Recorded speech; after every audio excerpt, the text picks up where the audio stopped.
नमस्कार साहब, मैं हूं परसुराम ढाका। आप देख लिया हो पीआरडी मरुदरा। आज हमारे साथ मुंजासर के ठाकुर हिम्मत सिंह जी जो पूर्व सरपंच मौजूद है। आपके साथ है राजनीतिक रुझान के बारे में बात करेंगे, लोट विधानसभा की चुनावी चर्चा करेंगे। जय माता जी। जय माता जी। हुकम लोट विधानसभा में 3 नेता अपना अपना भाग्य अजमारी है। तो लोट विधानसभा रो आपने कई समीकरण लागे। सब पहले आप बताओ आपको नाम परिचय और कई पार्टी में आप जुड़ो। मारो नाम हिम्मत सिंह है, मुंजासर है, ठीक है, राजपूत हूँ, बीजेपी पार्टी में जुड़ा हूँ। आप बीजेपी पार्टी से जुड़े हो, कितना साल हो गया? साल तो 15-20 साल हूँ बीजेपी पार्टी में जुड़ा। तो राष्ट्रीय पार्टी इंडिया में 2 ही है, बीजेपी और कांग्रेस। तो कांग्रेस से नहीं जुड़कर बीजेपी में जुड़ने को क्या कारण हो आपको? बीजेपी की विचारधारा और विकास, अच्छा, ठीक, इसके कारण जुड़े। अच्छा।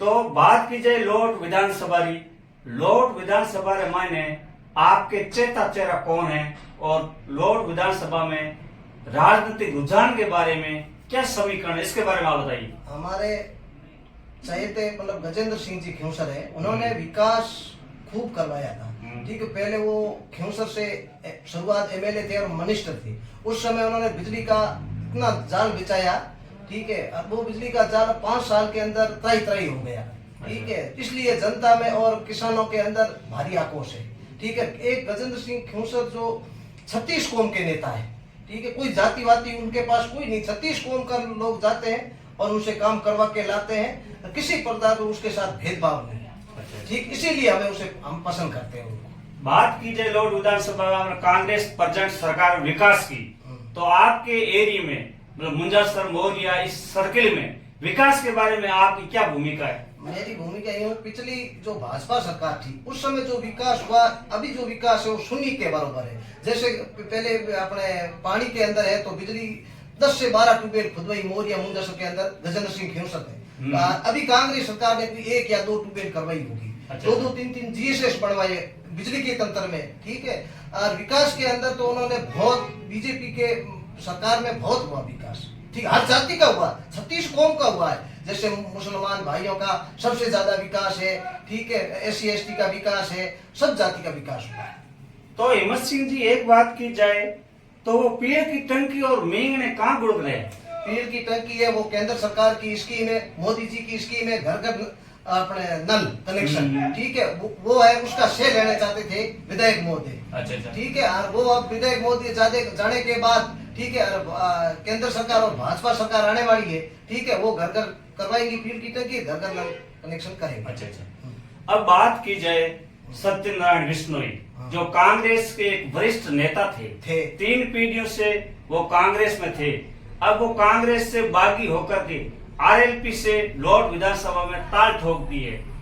तो इसके बारे में आप क्या कहना चाहोगे? वो नेता थे, 15 साल से 20 साल से वो कांग्रेस की दावेदार थे, मजबूत दावेदार थे। अच्छा। उनके साथ 5 साल के अंदर एमएलए साहब के और उनके साथ बहुत अत्याचार हुआ, ठीक है। उससे वो परेशान होकर के वो अब आरएलपी से चुनाव लड़ रहे। अच्छे व्यक्ति है, अच्छे आदमी है, ठीक है। वो कांग्रेस पार्टी में ही सम्मिलित थे दोनों ही, ठीक है। जैसे सत्यनारायण जी कांग्रेस में और कृष्णराज जी कांग्रेस में, दोनों ही कांग्रेस प्रत्याशी हम लोग। हिम्मत सिंह जी एक बात की जाए, पिछले गत दिनों में मुख्यमंत्री की रैली थी अपने सदरी में। उस टाइम मौजूदा विधायक कृष्णाराम जी ने मंच पे साझा किया था कि बीजेपी और आरएलपी मतलब बीजेपी रो दूसरो पार्ट बी पार्टी आरएलपी मानी। एक ही कई वजह मतलब खिंवसर साहब और आरएलपी एक साथ मानिया, इसकी वजह क्या है? इसकी वजह यह है आरएलपी जो वोट बैंक ले रही है वो कांग्रेस में से ज्यादा तोड़ रही है, ठीक है। इसलिए उनको भय के कारण लोगों को भ्रमित कर रहे हैं। ना तो बीजेपी के और आरएलपी के कोई मेल मिलाप है, वो ठीक है अपने चुनावी समय था, उस समय हुआ था, उनकी विचारधारा अलग अलग है अब, ठीक है। चुनाव के अंदर आमने सामने है, ठीक है। तो ऐसी कोई बात नहीं, ना बी टीम है ना कोई बी टीम है, ये दोनों ही बी टीम है, कांग्रेस और आरएलपी। अच्छा। अब बात की जाए राजस्थान में सरकार किसकी बन रही है और मुख्यमंत्री कौन बन रहा है और राजस्थान में संभावित बीजेपी की कितनी सीटें आ सकती है? भारतीय जनता पार्टी की सरकार बन रही है, कड़ी से कड़ी जुड़ रही है। अच्छा। ठीक है, 5 साल के कुशासन के कारण जनता त्राही त्राही हो चुकी है। इसीलिए बीजेपी की 120 से 125 सीटें बीजेपी भारतीय जनता पार्टी की आ रही है और मुख्यमंत्री हमारी भावी पूर्व मुख्यमंत्री वसुंधरा राजे होगी। अंतिम प्रश्न हेमंत सिंह जी ये होगा कि लॉर्ड विधानसभा में टक्कर किसकी हो सकती है? लोग बताए जावे कि आरएलपी और बीजेपी की टक्कर है, ये बात सही है क्या? आपको क्या साबित हो रही है इसके बारे में? इसके बारे में तो ऐसे है कि मूल वोट कांग्रेस के है, वो अगर नहीं खिसके तो आरएलपी के और बीजेपी की टक्कर हो सकती है, नहीं तो कांग्रेस और बीजेपी की टक्कर होगी। अच्छा, ये थे हेमंत सिंह जी ठाकुर मुंजासर, अपने साथ राजनीतिक रुझान के बारे में बात करी। नमस्कार, धन्यवाद। धन्यवाद।